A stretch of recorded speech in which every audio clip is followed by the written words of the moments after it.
Game of Thrones is set in the continent of Westeros, nearly a generation after Robert Baratheon led a successful rebellion against the former tyrannical king who had a bad habit of burning his constituents alive. Constituents? That can't possibly be the right word.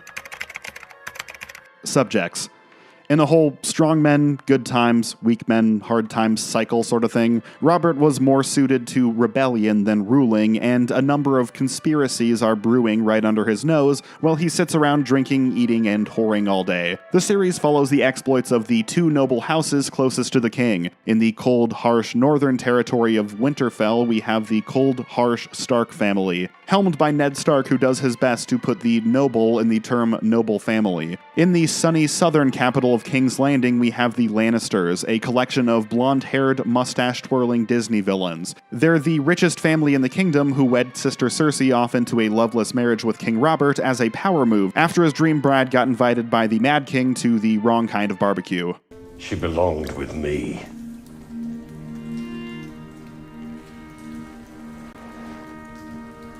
In my dreams, I kill him every night.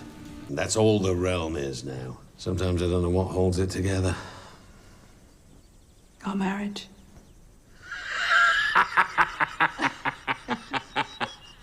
Cersei's also hiding a terrible secret that she fears Ned Stark, the king's best friend and newly appointed right-hand man, will uncover. She and her twin brother Jaime have been hooking up on the regular. Should their affair be outed, not only would her marriage to the king be destroyed, but also the Lannisters' impending control of the crown. Cersei's eldest son Joffrey is the heir apparent, and even though everyone knows the brat's a bastard in the figurative sense, learning he's a bastard in the literal sense could undermine his claim to the throne. And since Cersei's got regicide by proxy on her to-do list, Joffrey's parentage needs to remain a secret. When Ned's youngest son, Bran, catches Jaime playing Twister with his sister, the incestuous couple attempts to kill the boy, and even though the murder doesn't take, he still conveniently loses his memory of the event along with the use of his legs. The things I do for love.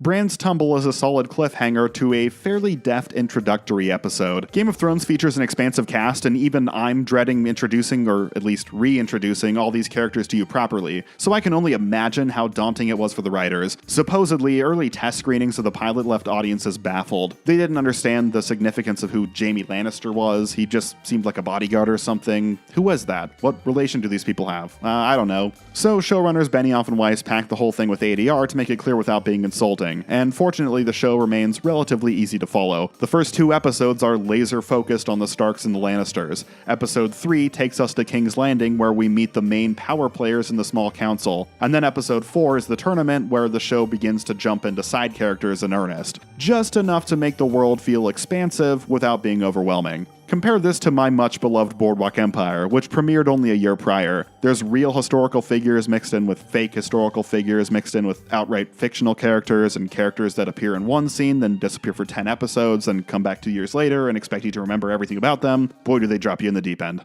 And Nucky Luciano. Lucky. Come again? Lucky Luciano, Nucky Thompson. There's only one part of the cast that feels a tad too expansive for its own good in Season 1, and that's Stannis Baratheon. If Joffrey's true parentage were to come to light, that would make Stannis, Robert's brother, next in line for the throne. There's much discussion about Stannis' nature. Can we trust him with the truth of the Lannisters? Does his icy demeanor make him the sort of leader the people of Westeros would fight for? But the audience never meets Stannis in Season 1, so I have no clue who we're talking about. And he's not exactly like Tywin, the patriarch of House Lannister. Tywin doesn't appear until episode 7, but his reputation precedes him through his awful children, where you go, alright, I need to meet whoever raised these little shits. Father? The rumors of your demise were unfounded. Sorry to disappoint you. From a nasty patriarch to a nice one, let's talk about our leading man Ned Stark. HBO already threw their weight behind the production value of the show, and Sean Bean served as that extra bit of oomph when it came to star power. As solid as his performance is, I'm sad to admit the character of Ned Stark actually left me disconnected from the series on a first viewing. I think your enjoyment of Game of Thrones for a season is hugely predicated on if you know what the twist is. Ned is not making it to the first season finale in one piece. If you know where this is going, he's the perfect setup. The stoic, badass, noble lord who values those under his protection and always does the honorable thing, even when it means putting his life on the line. The bleak punctuation focused on pitting love of family against commitment to duty is also masterful, exploring a theme that's oddly relatable despite being so particular to this fantasy world. Ned's death will also spark a war that defines almost half the series, so you want to establish just how awesome and idealistic this guy is and why half the world would go to war in his name. Whether it's understated, tender moments with his children, stern yet playful moments with his rambunctious king, or tense high noons with the scheming Lannisters, Ned is the fantasy lord we all aspire to be. When you know the twist and anticipate his death, you can appreciate all these moments. You know this is all a build-up for the battle to come, and Ned Stark is the moral bedrock the Norse rebellion against the Lannisters is built on. But, watching this show for the first time cold with no spoilers, Ned Stark is hard to connect to as a protagonist. Why? Well, the show is called Game of Thrones. It's a game for the throne. All about the scheming and conniving and backstabbing and wheeling and dealing to take and keep power in a feudal medieval society. And Ned Stark is really bad at it. Almost every episode, he either tips off a villain to his plans or walks into an obvious trap. I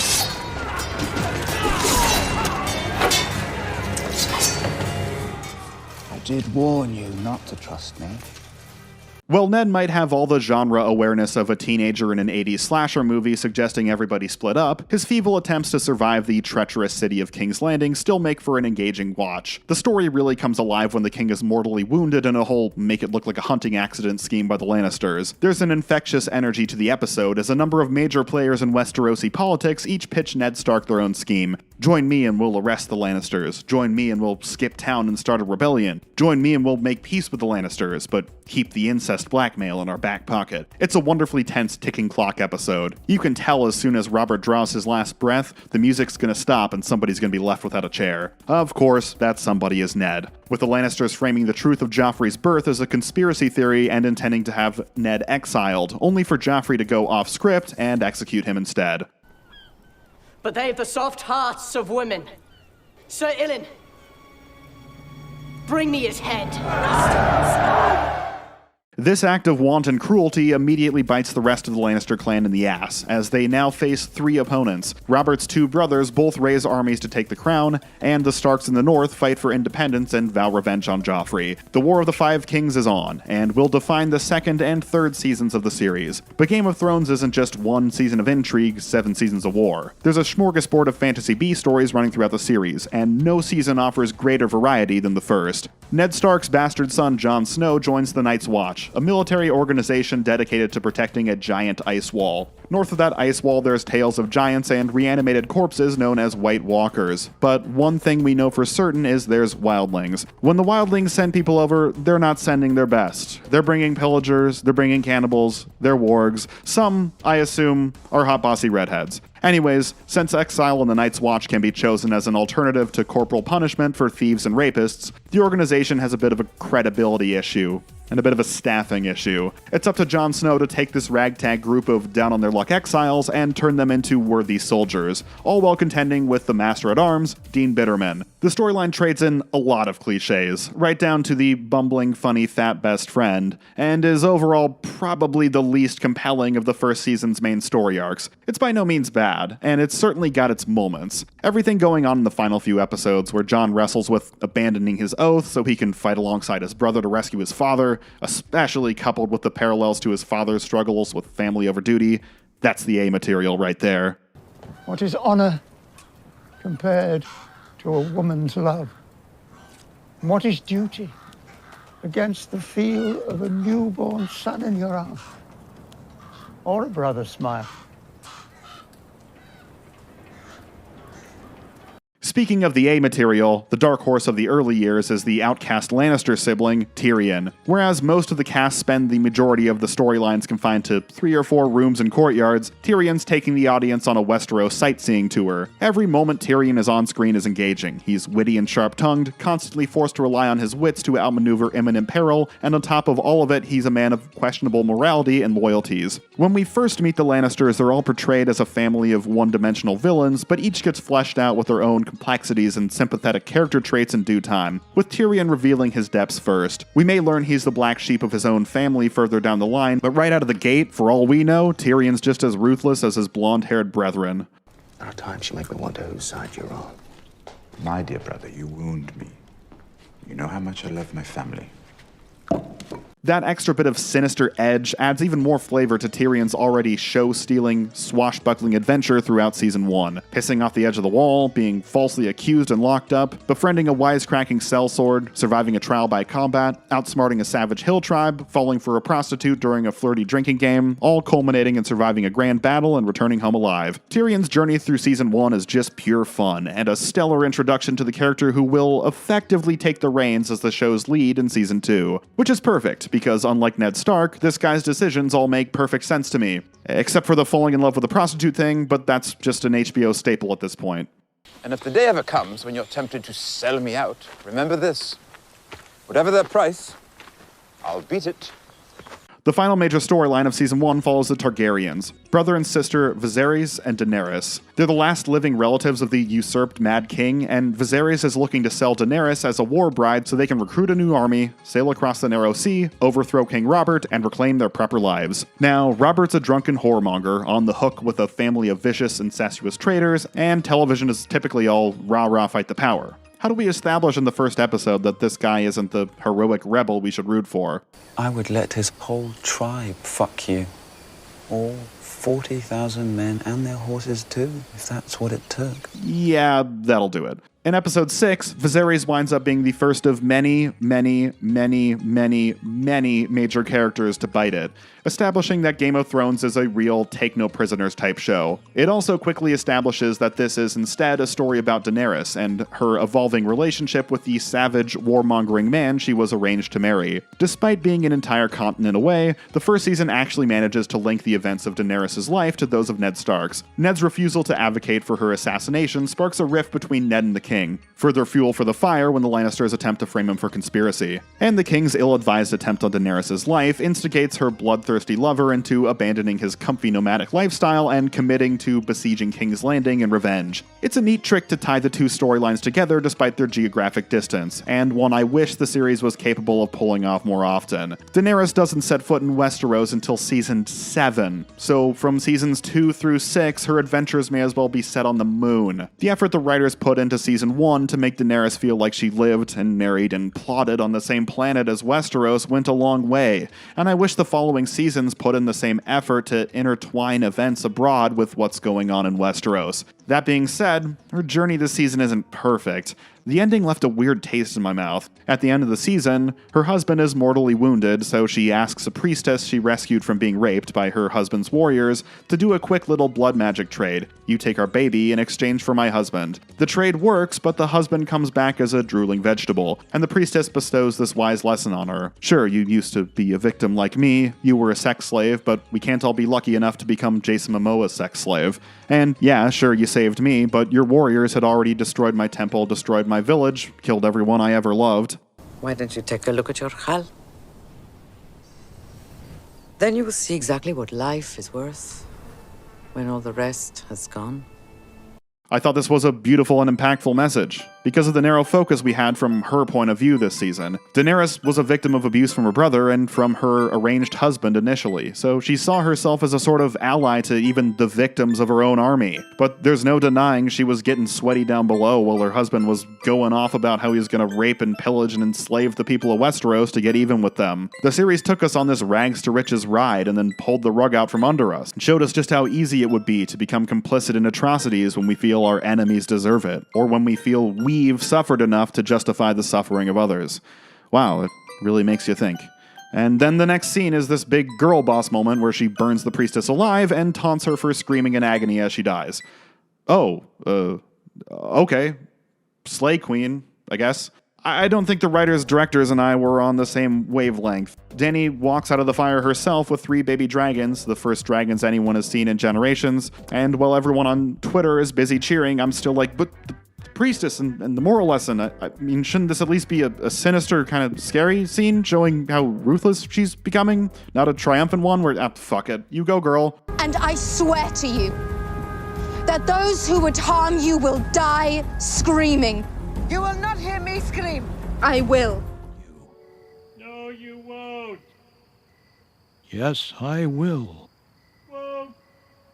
So that's Season 1 of Game of Thrones, and for a show that would go on to become notorious for taking us down the long, winding garden path frequently literally, its freshman year is surprisingly tight. Especially surprising since almost every episode came in roughly 10 minutes short after the first edit, so Weiss and Benioff had to conjure up 100 pages of dialogue-only scenes that could be shot in a soundstage in 2 weeks. Even knowing that fun bit of trivia, they're hard to distinguish from the rest. Though I'd bet my bottom silver stag they're the scenes involving Master of Spies Varys and Master of Coin Littlefinger. Both have mysterious motives and ambitions, but Varys tends to always align with the side of good, and Littlefinger with the side of evil. You can almost chart the quality of the show by how well these characters in particular are written. They're essentially the writer's room bellwether. Game of Thrones is firing on all cylinders this season. It's one delicious fantasy medieval sampling platter. You've got Ned Stark for the royal political intrigue, Tyrion for the classic world-exploring adventure, Jon for the gruff men sword and board battling, and Daenerys for the non-con barbarian fetish romance. And things are only going to get more explosive production-wise in Season 2. Call on your bannermen,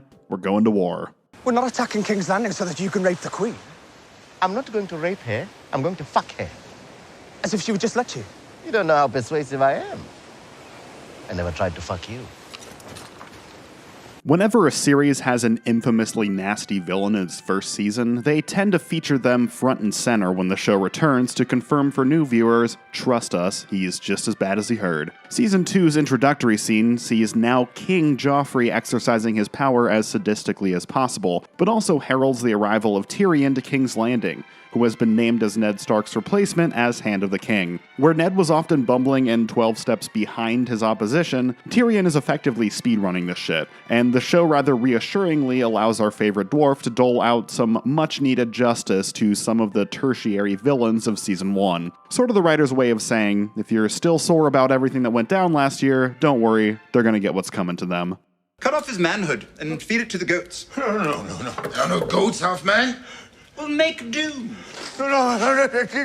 Tyrion may have no issue pitting wits with the King's Landing brain trust that took down Ned Nat 1 perception check Stark, but as the only competent man in town, he's got bigger fish to fry. The dead King Robert's brother Stannis has laid claim to the throne and plans to invade King's Landing, and even though he has decapitating love-to-hate antagonist Joffrey on his 5-year plan, Stannis effectively serves as the villain of Season 2 because 1. His men will sack the city and cause untold suffering to the innocent civilians in the process, and 2. We like Tyrion, but Stannis has a real everything must go policy when it comes to Lannisters. It's a real fire sale situation. Pun thoroughly intended. I've always served thieves according to their deserts, as you well know, Sir Davos. Joffrey, Renly, Robb Stark, they're all thieves. They'll bend the knee or I'll destroy them. Stannis is also the next character after Daenerys to dip his toes into magic, what I believe to be the best use of magic throughout the entire series. In Season 1, the magical elements like the dragons, the Khaal's resurrection, the White Walkers, and Dany's fire resistance were all very low-key, more teases of things to come than spectacles in their own right. In later seasons, I think magical elements are supremely mishandled, either being built up as huge game changers then utterly underutilized, or serving as rushed Deus Ex Machinas, which is the absolute last function you want magic to serve in a fantasy setting. Stannis and his Red Priestess, by contrast, steal the show. What starts as Stannis seemingly hoodwinked into a cult worshipping a new deity, the Lord of Light, takes a turn out of nowhere in the 5th episode of the season. Stannis knocks up the priestess, his semen makes a demon, and their shadowy offspring assassinates his brother Renly, taking one of the 5 kings out of the War of 5 Kings before the battle has even begun. It's one of the most shocking moments in the entire series, perfectly establishing Stannis and his army as a major threat capable of anything. Stannis' silhouette assassin is a real playing with the big boys now moment. Or it's your own grave you'll dig, or you're playing with the big boys. Playing with the big boys now. Oh my god! What the fuck? All hail the Lord of Light, am I right? Game of Thrones is obviously a very expensive show to produce, and you see every penny on the screen. It's obviously got a huge cast, massive sets, tons of location shooting, but they definitely cheaped out in Season 1 by having the big battle Tyrion was meant to participate in occur off screen. Season 2 isn't going to let you down again. They push the boat out in the penultimate episode, Blackwater, an episode which ditches the typical hopping between storylines to spend a full hour on Stannis' army attacking King's Landing. It's a hell of a spectacle, with Tyrion employing a handful of tricks he's been collecting throughout the season to keep the siege at bay. There's twists involving a Lannister soldier hired to make sure Tyrion doesn't survive the night no matter who wins. wins, and Stannis' ultimate defeat when Tyrion's father Tywin unexpectedly arrives to save the day. It's a welcome rescue that unfortunately means Tyrion's stint as temporary Hand of the King has come to an end. Stannis may be defeated, but he lives to fight another day and sails away to rebuild his forces. And this is something I've been dreading. This isn't my first rodeo. I've seen this show before, and I have a pretty good memory of when the party is more or less over when it comes to certain characters, and they'd have been better left killed off or otherwise written off the show. After his defeat at the Battle of Blackwater, very little fun left to be had with Stannis the Manus, I'm afraid. He spends the next 2 seasons sitting in his base licking his wounds. The most exciting thing he gets up to is traveling to the bank and getting denied a loan. Then in season 5, he and his army are rather pathetically decimated when he runs afoul of the big bad with plot armor de jour. I'm slapping the party's over button on Stannis. He's the first major player to trip it, but he won't be the last. I guess Samwell Tarly is technically the first, but I can't hit the party's over button on him if I was annoyed by him from square one and the party never actually started.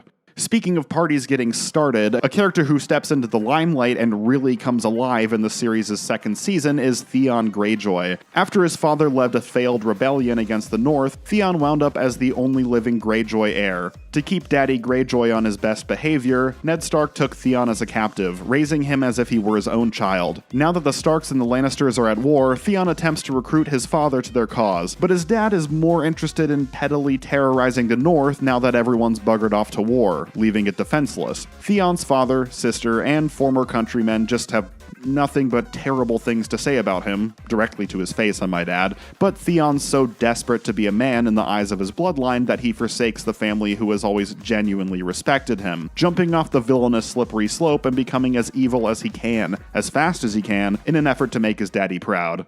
You make your daddy proud. You hear me? I'm gonna make you proud, Daddy. I'm gonna make you so proud. You make your daddy proud. You're gonna be so proud. Proud? Proud. Theon wears a lot of different hats throughout the series, allowing Alfie Allen to stretch his legs as an actor and really strut his stuff. And Season 2's evil-maxing Theon Greyjoy is a stellar setup for the ringer he's destined to go through. He's equally pitiful and pitiable, loathsome for his monstrous actions, yet laughable for how ineffectual he is as both a tyrant and a leader, capped off when he delivers a rousing speech to defend the walls of captured Winterfell, only to be knocked out and abandoned by his men, who only let him finish his speech so he could feel good about himself for once. It was a good speech. Didn't want to interrupt. While Theon is busy attempting to hunt down Bran Stark, Bran's sisters are in trouble of their own. Tomboy sister Arya is trying to hide her identity so she doesn't become a Lannister bargaining chip, winding up a prisoner in a Lannister torture chamber in the process, while girly girl sister Sansa is stuck in the gilded cage of King's Landing. Her dream of marrying royalty now a nightmare, as she's betrothed to fiancé of the year, Joffrey. Arya's attempts to skirt identification and eventually escape the fortress are especially exhilarating. She winds up a servant of Tywin Lannister and has to spin a web of lies so he doesn't suss out who she really is. And after rescuing the life of a master assassin, she finds him in her debt. Working off some modified Robin Williams genie rules, the assassin can make any 3 wishes come true, but only if those wishes are for someone to die. A man cannot make a thing happen before it's time. But he's going to tell Tywin he's getting away. It has to be now.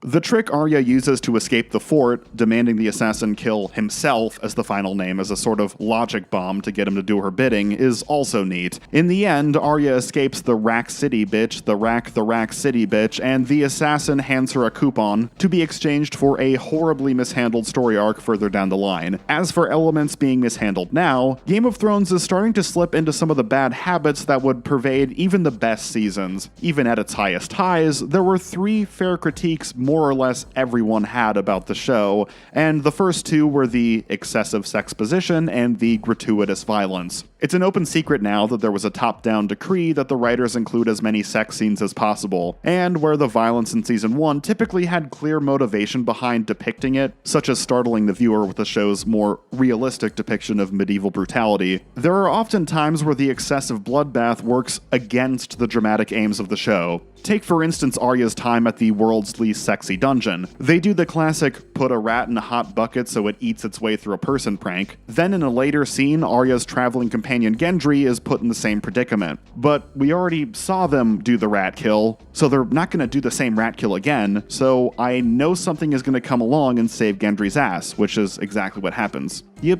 see what I'm saying? By showing me the torture method, because the writers wanted to show something violent happening, the actual stakes of the torture method were undercut, because I'm aware of the conventions of dramatic storytelling. Instead of sweating because a character we've grown to like is in imminent peril, we can all breathe easy knowing Gendry will be just fine, because the writer's bloodlust has already been sated, because they couldn't resist showing some red shirt getting ratatouille'd. Does that make sense? Speaking of rats, Jon Snow ventures north of the Wall this season on a journey that sees him eventually become one. That may be the most tortured segue I've ever done. Let's all just try and move past that. Jon's sort of on the back burner this season. He can't bring himself to execute pretty wildling Ygritte. He and she get separated from the rest of the Night's Watch. She teases him and flirts with him and leads him into a trap, and he ultimately pretends to go turncoat so he can go spy on the wildlings and learn what they're up to. It's not much, and I can see the storyline being grating if it weren't for the fact I find the performances solid. If there was a chemistry void, this arc would be like pulling teeth, but as it stands, the two make for a pretty amusing double act. I swear it, old Master King Crow, sir. We were only close together for warmth, and then I felt it, and I didn't want it, but oh, I did. Turn back around. And I thought that we were done, but he said, turn back around. Jaime Lannister joins Jon Snow on the back burner this season, a captive of the Stark army who most of the Bannermen want dead, but who Lady Stark would rather see used as a bargaining chip to exchange for her daughters. He's as lovably smarmy and hateable as ever, and what little screen time we get of him just makes you want to punch him in the face in all the right ways. Later seasons of Game of Thrones, please take note. Jaime doesn't have a lot to do this season, so we don't see a lot of him. If it's a back burner season for a character, it's okay to only have occasional appearances. We don't need constant filler scenes to remind us of their mere existence. What? Oh, you already made the show? So my notes don't matter? Well, shit. Killing Jaime Lannister would not buy life for your children. But returning him to King's Landing may buy life for mine. Jaime Lannister has played you for a fool. Our third and final backburner character is, surprisingly, Daenerys. She was definitely the dark horse heart-eater of the show's debut, alongside Tyrion, so it was a bold move to have her sit around Vasquez Rocks doing nothing for almost half the season. Sadly, this also brings me to our third and final common critique of the series, Emilia Clarke's acting. Listen, I'm not the most discerning guy when it comes to performances. Even in real life, I'm not exactly Mr. Picks up on social cues, so the ultra-elite, nuanced performances are somewhat lost on me. My taste in actors is a lot like my taste in booze. I'm not too concerned with the gap between good and excellent, but I can definitely tell when it's bad. Can't quite put my finger on why it's so much more noticeable from the second season onward. Maybe it's because Dany's storyline lost a lot of its nuance, and watching her kick Organization 13's ass as one by one they randomly betray her for no reason is inherently silly. Maybe it's just because half her dialogue in season 1 was in a made-up language, so it tricked me. Who can say? All I know is it's definitely a problem going forward. Whereas the rest of the cast are able to command layered performances where the character is trying to present themselves a certain way, but also hiding something, and as a result, the audience views them in a third way, Dany frequently just has to convey something straightforward, but struggles with that. She'll frequently come across as cold when she's meant to seem conflicted, petulant when she's meant to seem powerful. I know a lot of people really connected to this character right up until the last few episodes because of what she is on paper, but on screen, it's not great. Where are my dragons? So that's season 2 of Game of Thrones. Equal parts a heyday season in King's Landing, and a setup season around the rest of the world. Oh, I almost forgot.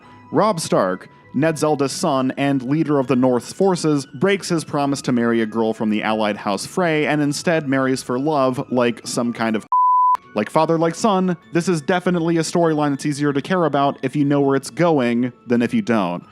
Where is it going, you ask? Let's head to season 3 to find out. I've dreamed of a large wedding since I was quite young. The guests, the food, the tournaments. And the bride, of course. a good cover. Welcome to Season 3, and I hope you're into bondage because this is the year of the captive. Characters wind up as POWs in this series all the time, but I don't think the proportion of the plot lines involving prisoners has ever been this prodigious. Jaime, Arya, Theon, Sansa, and Jon all find themselves captives in Season 3, enough to make up for what has to be half of the season's runtime. Let's take a look at each of our 5 favorite rope bunnies from what I would consider the least desirable to most desirable imprisonment situations. Coming in at least desirable, we have Arya, who first has to listen to the Brotherhood Without Banners, Westeros' radical centrists, prattle on, and later has to share a saddle with Joffrey's former bodyguard, the Hound. It looks very uncomfortable. No, I'm just fucking with you. Obviously, last place is Theon, who finds himself in a torture chamber after his betrayal of the North last season and is posed a game. If he can guess who his captors are, they'll stop torturing him. Theon's torture is definitely the apex of the show's torture porn urges, an element that was notably not depicted in George R.R. Martin's original novels, and, according to the DVD commentary, was not something he was particularly thrilled was added to the episode he's the credited writer of this season. It's designed to make the viewer squirm in their seat, and it certainly accomplishes, though whether the scenes are gratuitous is up for debate. The violence itself isn't overly explicit or extended, but every Theon scene this season serves the same 3 purposes. The first is to establish Theon's having a really rough go of it, so when we see him next, we'll understand why his spirit is utterly broken. The second is to explore the intrigue of who Theon's captors are, not even remotely difficult to deduce if you've been paying attention to the Northern Houses and who could have snatched him up. Let's see. Probably not Stark, since we haven't heard Robb mention his capture. That leaves House Tully with the fish banner, House Karstark with the white sun banner, and House Bolton with the banner of the guy on the cross being skinned alive. I'd like to use a lifeline, Regis. The third and final reason for the torture scenes is to show that Theon's torturer, Ramsay Bolton, is a real jerk. We'll get into it later, but suffice to say, Game of Thrones is not lacking scenes that show us Ramsay Bolton is being a real jerk. Their sheer volume becomes a bit of an issue, so that more than anything is what made these scenes feel gratuitous to me. Judging Season 3 on its own merits, independent of what I know is coming next, I can stomach what goes down in the Dreadfort more than most. Knowing what comes next, I'd say leaving most of Theon's abuse to the viewer's imagination would have been the smarter choice. Nothing is scarier, after all. From one Bolton captive to another, we have Jaime Lannister, who was meant to be traded by Catelyn Stark's sworn knight Brienne of Tarth in exchange for her daughter's safety. The rest of the northern armies didn't take too kindly to that trade, and the Bolton soldiers are all too happy to have intercepted Jaime and Brienne on their way to King's Landing. The Boltons being the Boltons, their house words being Geneva Convention, more like Geneva Suggestion, don't take kindly to Jaime's constant talking and decide the supposed best swordsman in Westeros ought to spar with a handicap. Never forget that. Yeah, this should help you remember. Even the cold, calculating, and ruthless Cersei was permitted moments of humanity throughout the preceding 2 seasons, glimpses behind the curtain into what possesses her to act as monstrously as she does, whether it be her love of her children, fear for their safety, or seemingly genuine sadness that her husband was in love with a long-dead woman and regarded her as a boring consolation prize. The audience got a chance to see what made her tick. Jaime has been utterly nasty and irredeemable from square one. Well, I say that, but Season 3 is all about Jaime redeeming himself. Cut off from his money and severed of his sword-fighting hand, it's only now that Jaime Lannister takes it upon himself to truly act like a knight, putting his life on the line to defend the innocent. For a character who was more or less benched in Season 2, it's exciting to see Jaime rise to what I would argue is the standout arc of the 3rd season. From the amputation to the monologue about the true reason he assassinated the Mad King to his battle with a bear to save Brienne, it's one iconic scene after another. Prince Charming over here steals the show in Season 3, so everybody give him a hand. Lord knows he needs it. You're in no place to insist on anything. I would have hoped you'd learned your lesson about overplaying your position. Over at King's Landing, love is in the air. In order to continue the war effort, the Lannisters form a shaky alliance with the Tyrells, the family producing the most food in the region. Marjorie will be paired off with Joffrey, and to keep the Tyrells from stealing away Sansa Stark along with the North in her name, Sansa will be forced to wed Tyrion, an arrangement neither party is happy about. Because he's both a decent man and determined to spite his father, Tyrion refuses to consummate their marriage unless Sansa signs a consent form. Read, never. Sansa's drama this season is understated but effective, having one dream that turned into a nightmare in the form of Joffrey mercifully wiped away, but the new dream of marrying Loras Tyrell and fleeing the Lannisters forever suddenly snatched away. Tyrion's drama largely involves convincing his whiny ex-whore lover Shae that he's not actually screwing his new wife and her refusing to believe him.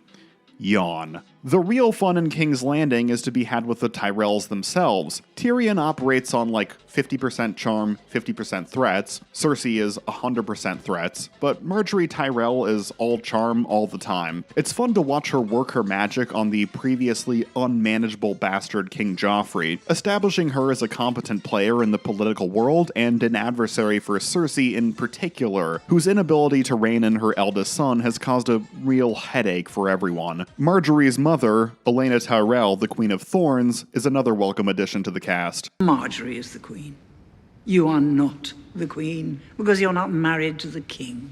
I do appreciate these things can get a bit confusing in your family. North of the Wall, Jon Snow manages to convince the wildlings he's ready to join up with them. He's seen the White Walkers, he's seen the dead come back to life, and he's seen the Night's Watch refuse to do anything about it. I want to fight for the side that fights for the living. Awesome, the wildlings say. Welcome aboard. Let's start by climbing over the wall and killing some peasants. I'll be honest, the wildling versus crows conflict never really connected with me, for two reasons. Firstly, the writers never could pick a lane when it came to how they wanted to portray the wildlings. In the early days, they were essentially raiders who were gradually becoming more organized behind the scenes. Then, for as long as Jon's red-headed love interest is kicking, they're these ridiculously evil killers, fanatically devoted to the destruction of the Night's Watch above their own wants or self-preservation. And then as soon as his lover dies, they do this hard 180 where they become not so different after all, and all they want is peace and home for their people. The second reason I didn't really connect with it is because the conflict of finding a home for their people is more interesting than the actual solution. When it's time for the wildlings to integrate with the North, anyone who would have had any problem with it is already dead. And the North is so barren that they're practically begging the wildlings to staff their unmanned farms. Wildlings who are now on their best behavior and perfectly integrate into this foreign society. So the best of Secret Agent Jon working with the enemy is actually the character-based stuff. His dynamic with Ygritte and her attempts to win him over not by converting him to the cause, but by stealing his heart. There's the romantic waterfall scene, thrilling wall climb, and affecting final goodbye. I have to go home now.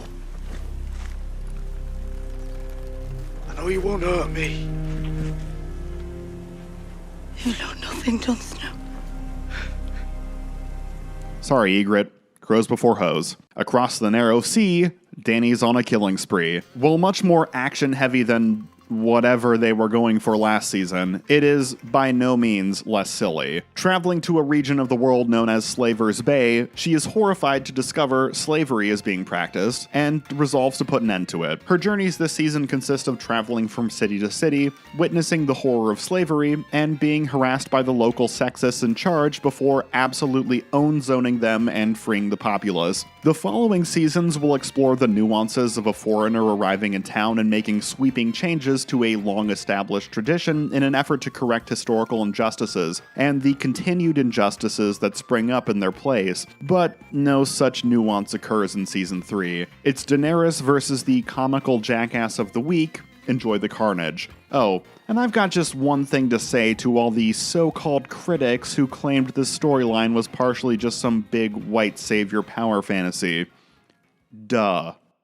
The War of the Five Kings may still be ongoing, but there's no such spectacle as the Battle of the Blackwater this season, though something even more talked about will punctuate the show's third year. Instead, the war is about keeping your house, or rather houses, in order. While the Lannisters struggle with maneuvering the right tactical marriages in King's Landing, Robb Stark has to preserve as much honor and respect as he can, while still considering he's got a war to win, deals to strike, and banners to keep at his side. The ultimate house he did not keep happy is the Freys, whose daughter he had promised to marry before ultimately marrying out of love instead. At his former intended's new wedding, the Stark family is betrayed by the Freys and the Boltons, with Robb, his wife, and his mother being killed. The Stark army is massacred, and the War of the Five Kings is pretty much over, with Joffrey as the victor and every unprepared viewer's jaw hanging on the floor. Robb Stark is dead.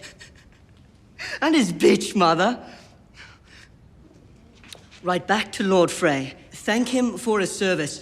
Ned Stark's execution was a shock, and I think there's a mindset of, oh, a show can only pull off that sort of trick once, and then it can't shock you again. It can. It totally can. That it would do it again was the shocking part. The Red Wedding gets an A for its shock value and an A for execution. Even knowing what's coming when you rewatch the episode, the entire lead up to the bloodbath, the tension is so thick you could cut it with a knife. Hitchcock will be proud. The Red Wedding also gets an A for choice of target. Nothing against the King of the North, but I frequently found while typing out all the bullet points and story arcs I wanted to touch on while discussing each season, his were the ones I nearly forgot about each time. When Robb goes down, our hearts still sink because of what it means for the power dynamics in this fantasy world, which means it's still excellent writing because we care. But our hearts don't sink because it means we'll never see the scene-stealing adventures of our favorite character ever again. Hope I'm not going too far out on a limb there, assuming Robb wasn't anybody's favorite character. If Robb was your favorite character in all Game of Thrones history, I'm sorry. The Lannisters send their regards.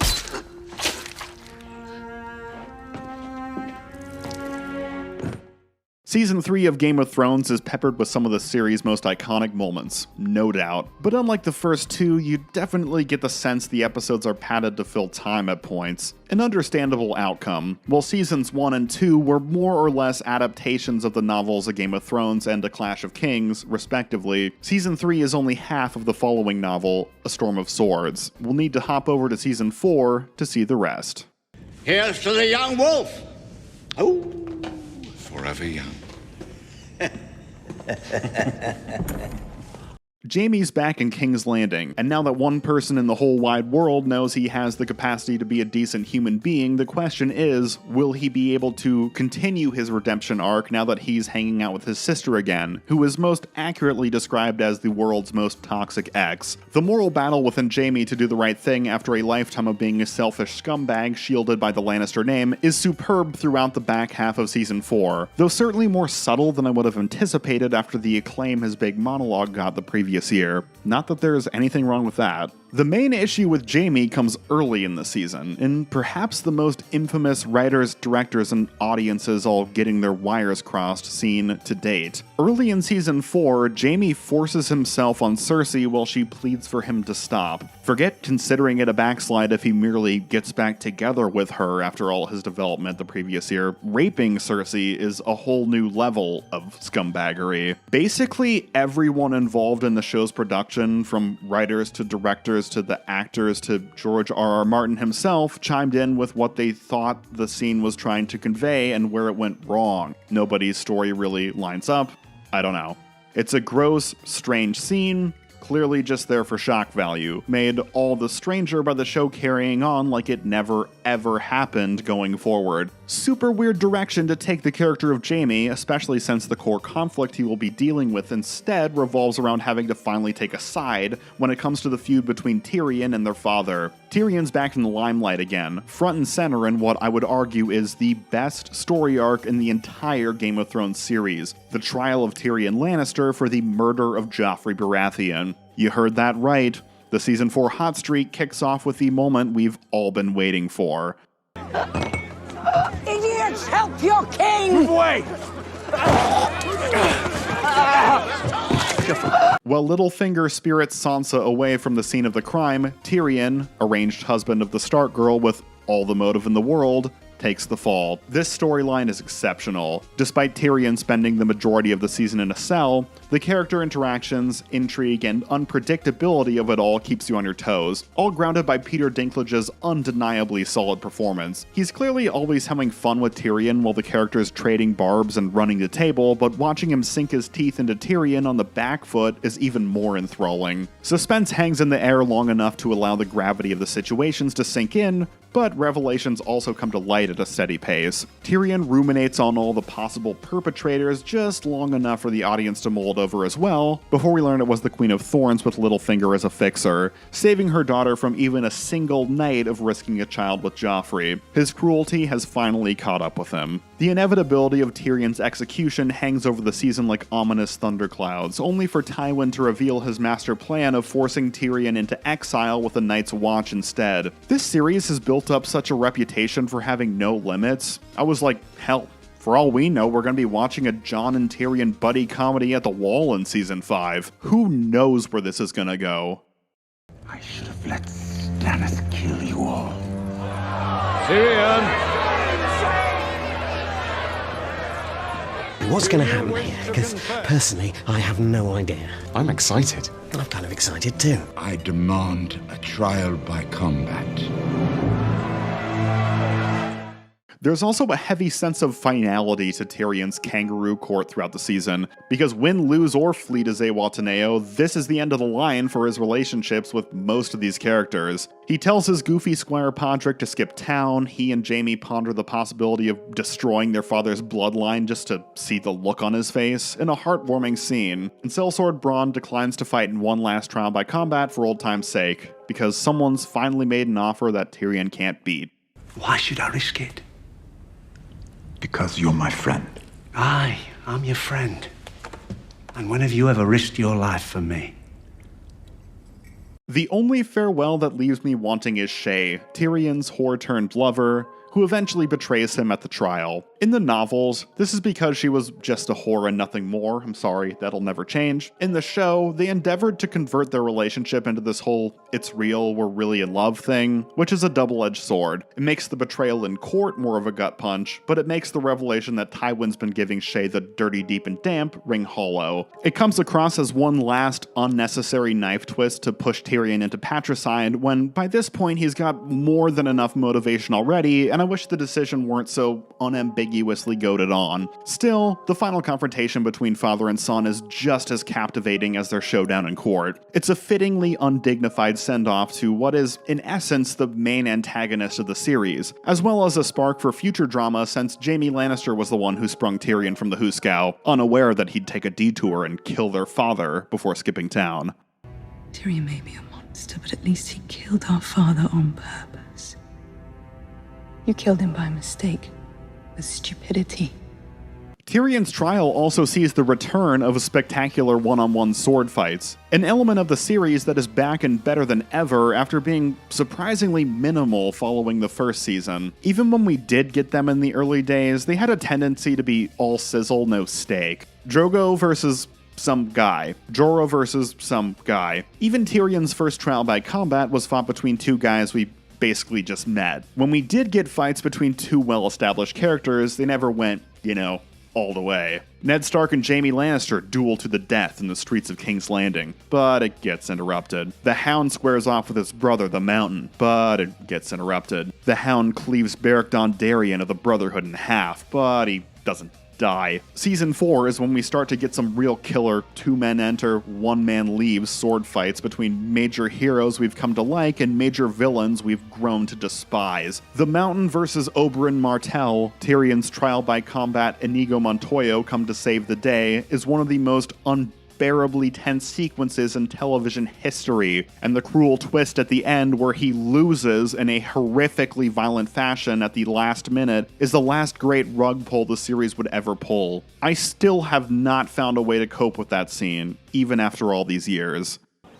Today is not the day I die.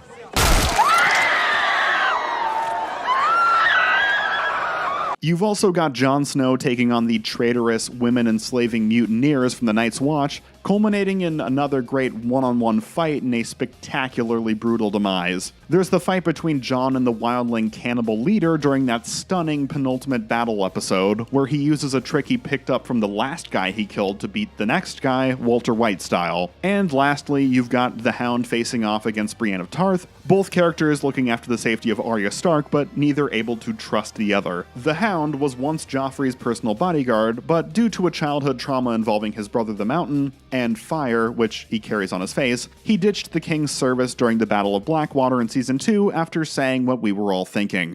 Fuck the king's guard. Fuck the city. Fuck the king.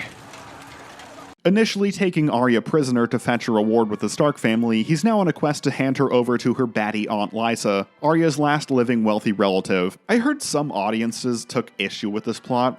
It's so boring. It's just two characters traveling across a field for a year. But I enjoyed it quite a bit. The two make for a fun duo. Arya's an endearing little brat with dreams of crossing names off a modest hit list, while the Hound is a gruff, worn-down mercenary who's lost the will to live on account of his incidental body count becoming absurdly large. Arya initially dreams of killing the Hound, but instead takes the opportunity to pick up some tricks of the trade, while the Hound dreams of being rid of Arya, but soon realizes protecting the child is the only decent thing he's done in his life. The moment he takes a stand against Brienne, not in pursuit of a potential ransom, but just in the name of Arya's safety, says so much with so little. Plus the chicken scene, what's not to love? I'll take you to safety. Safety? Where the fuck's that? Her auntie Neary's dead. Her mother's dead. Her father's dead. Her brother's dead. Winterfell is a pile of rubble. There's no safety, you dumb bitch. The other Stark sister, Sansa, has got her own sort of mentor-mentee thing going on, as she and Littlefinger hide out with her aunt and Littlefinger's lover, Lysa. Lysa and her son are both a few cards short of a full deck, and Littlefinger begins giving Sansa a crash course in how to play the politics and backstabbing game as dastardly as he does. It's more of a setup season than an adventure in its own right. Lysa is too wacky and gullible to serve as a plausible political adversary, but she serves as decent enough training wheels for when Sansa will presumably have to deal with some heavy hitters in the following season. The arc is additionally teased beautifully in the 4th season premiere by the Maester in the Night's Watch, whose traumatizing upbringing parallels Sansa's. You always know when a man is telling a lie. How did you acquire this magical power? I grew up in King's Landing. The problem is, everything set up between Littlefinger and Sansa gets absolutely burned to the ground by the writers in the following season, so do not get your hopes up at all. They are going to ruin every cool direction Sansa the scheming socialite could have possibly gone, instead relegating her to a role of victimization again for the purposes of, well, we'll get to that, but it's bad. Such a pity. That scene where Sansa and Littlefinger both speech-checked their way through making Lysa's murder look like she took her own life was such a tantalizing taste of what could have been. If they'd have executed you, what would they have done with me? I don't know. Neither do I. Better to gamble on the man you know than the strangers you don't.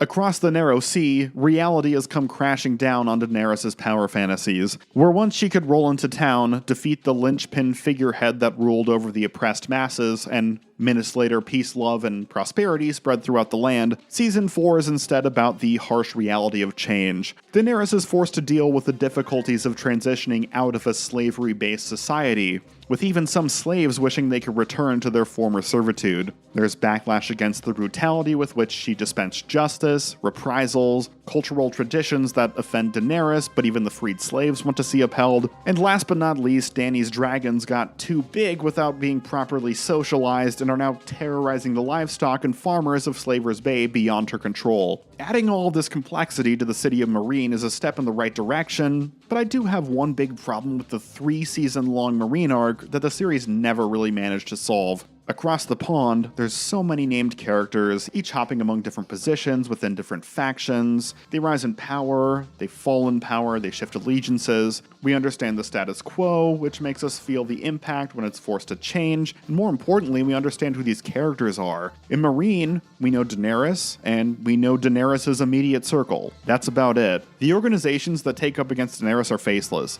or at best will be represented by an extra who appears in 2 or 3 scenes. And the rest are supplicants who enter the throne room, make a request, say thank you my queen, bow and leave. All this to say, for a major location that dominates a good chunk of the runtime for 3 entire seasons, Meereen doesn't have the same world building that makes the rest of Game of Thrones feel so lived in.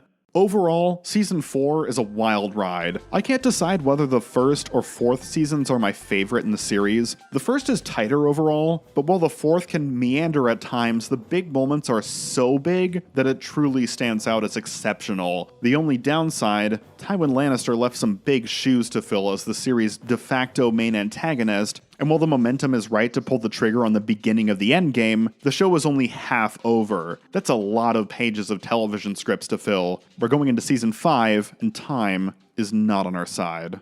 It takes courage to admit fear. And to admit a mistake. I came here to tell you that I was wrong. It takes a big man to admit his mistake, and I am that big man.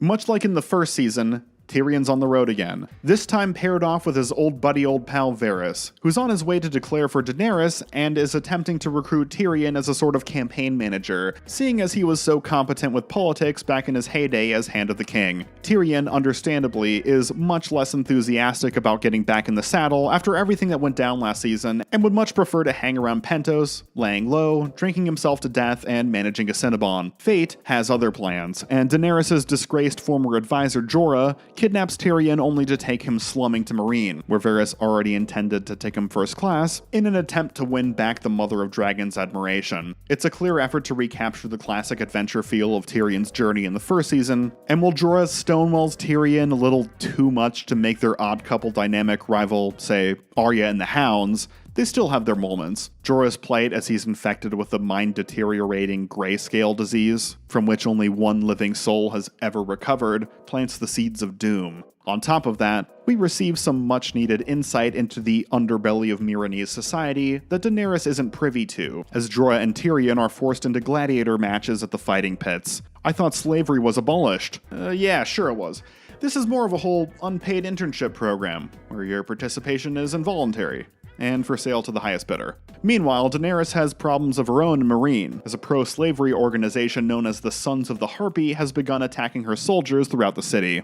Apparently slavery was pretty awesome. Prove it. What's to prove? It's free labor. Not that, ass! What? Jorah arrives in the fighting pits just in time to save her from the blinged-out purgers, but they're ultimately overwhelmed until one of Dany's dragons arrives to swoop her away to freedom. It's an absolute spectacle 5 years in the making, leaving all of the Meereen players looking on in awe as they slowly realize, I hope to God she knows how to land that thing. Since the dragon still has a mind of its own, Daenerys winds up back at spawn, to be captured by the Dothraki horde just like in the good old days. While Jorah and Daenerys' lover set off on a rescue mission, Tyrion is put in charge of ruling Meereen in her absence. While I appreciate the series taking its time allowing Tyrion to wrestle with the grief of his father's betrayal and his reluctance to return to the fold, his hasty responsibility to rule a city he has no knowledge of and only just arrived in feels incredibly rushed, as does his sudden reverence for Daenerys, who he's only interacted with for all of, 2 episodes? It feels like Tyrion and Daenerys have been watching the show. Hi Daenerys from the hit HBO series Game of Thrones. It's me, Tyrion, from the hit HBO series Game of Thrones. I know I'm completely disillusioned with leadership around the world, but within 10 seconds of meeting you, I'm going to devote myself to putting you on the Iron Throne, because I've seen the show. Hello Tyrion Lannister, it's me Daenerys. I know we've just met, and normally I would have you killed, but that was such a rousing speech that I'd like to make you my right-hand man, and my most trusted advisors will consent to making you my replacement when events cause me to flee Meereen, because we've all seen the show. From my understanding, this is the first of many major departures from the source material we'll be seeing this season. Apparently, the character of Tyrion goes to some pretty dark, vengeful places in the novels after killing his father and his lover, whereas the series goes to a fairly simple and clean, Queen Daenerys restored my faith in humanity bit throughout season 5 and 6, despite his interactions with her being minimal at best. That character arc could have worked if the writers earned it, but they didn't. He wasn't the first to love you. And he won't be the last. At the Wall, Jon's prospects are looking up. Following their victory against the Wildlings during the Battle of Castle Black last season, Jon Snow is elected as the new commander of the Night's Watch. Hell yeah, now the real fun begins. We're talking playing it safe and not sending your men to fight the bad guys. We're talking delegating menial responsibilities. We're talking signing paperwork. Okay, so maybe Lord Commander isn't the most glamorous position in the world, but I did enjoy the day-to-day. In fact, I could have used even more of it. A few more slice-of-life moments to help the audience adjust to the new status quo. The writers seem less interested in exploring what it's like to be Commander Snow, and more interested in getting us to the requisite awesome Jon Snow action sequence of the season. This time centered around an attempt to recruit a wildling stronghold to join them in their fight against the White Walkers that gets crashed by the Pale Sons of Bitches. They needed Jon Snow to be Lord Commander because the only person who would approve sending Jon on that sort of mission is, well, Jon. The battle is great. The horror of the Night King resurrecting all the casualties, revealing he had the best outcome of this recruiting drive, is gutting, and just to rub salt in the wound, a handful of disgruntled Night's Watchmen shank Jon Snow after he gets back in retaliation for his attempt to save wildling lives. For the watch. Season 5 must be the age of sedition in general. Down south in King's Landing, Cersei is hoist by her own petard when she militarizes a peasant uprising. These peasants, known as the Sparrows, are deeply religious, so in an effort to keep Queen Marjorie from manipulating her last living son, the puppet King Tommen, Cersei directs the Sparrows toward Marjorie and the whole Tyrell family, knowing they'll take them down for their various sex scandals. Problem is, she has absolutely no checks and balances to keep this mob of zealots from turning on her, and Cersei's the queen of sex scandals. So it isn't long before her ridiculous overkill plan backfires and she's incarcerated as well, tortured via solitary confinement, then publicly humiliated with a naked march through the streets. It's not all that fascinating of a storyline. It doesn't explore any aspects of Cersei's character that we didn't already know. She's needlessly vindictive and has poor control of her underlings, as demonstrated by Joffrey, Littlefinger, and the Mountain all causing massive headaches for her in one way or another in the previous seasons. She really does come across as an idiot in Season 5, weaponizing the Sparrows to take down a house that is, at worst, only a threat to her pride. That's like summoning Godzilla to your city to stop someone from robbing a 7-Eleven. Say what you will about the tenets of Joffrey's leadership, but at least you wouldn't let this Sparrow shit fly. Cersei should really look to the strength of her other allies. Fly out Ramsay Bolton to do some pinch hitting. I know the Sparrows don't mind dying for the cause, but he doesn't need to kill them, does he? You mean, kill them? Here at the Sept? You'd be sending them to meet the gods that they love. So, let's do Ramsay Bolton.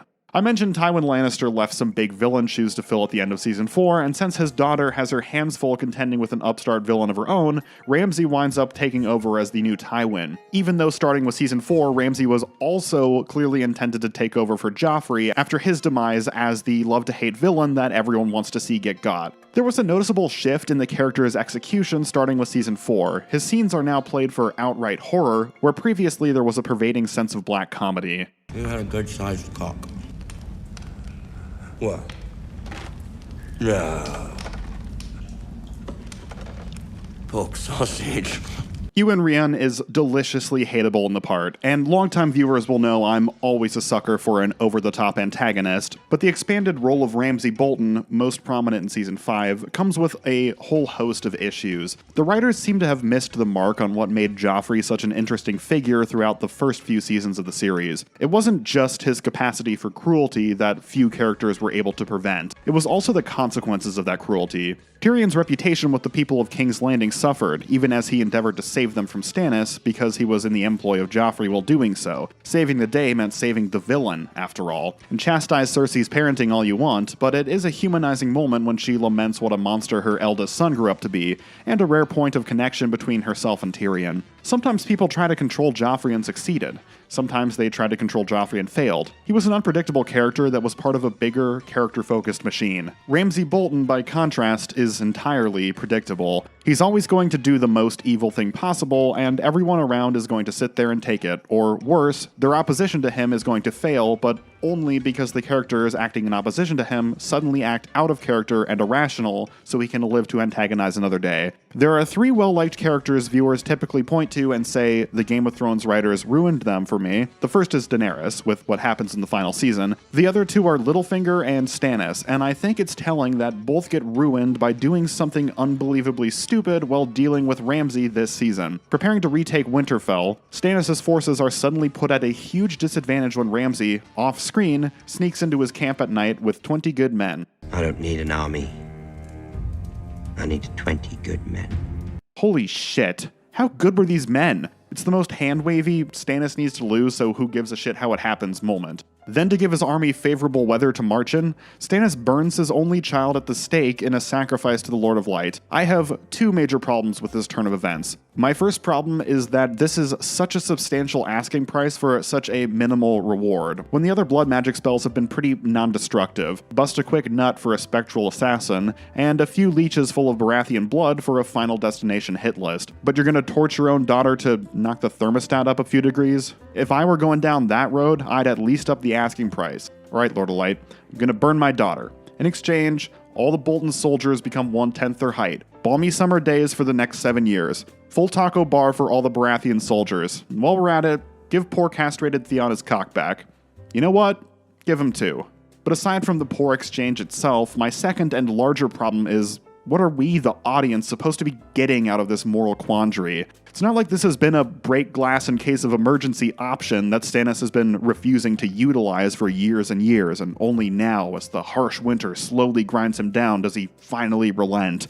The Fire Priestess floats the idea to him one episode. Ramsay's magic reverse Santa Clausing of all of Stannis' siege weapons and supplies happens the next episode, and that hasty, slapped-together incentive goads Stannis into burning her the next episode. So much of dramatic television, including this show, revolves around wrestling with choice, regret, the consequences of doing the wrong thing, the consequences of doing the right thing. But everything with Stannis and his daughter is so rushed and poorly explored that all I can read it as is another shock value moment or justification for the argument that the showrunners never liked the character of Stannis and just wrote him as a one-dimensional villain. Stannis' bad choice road was more of a bad choice autobahn.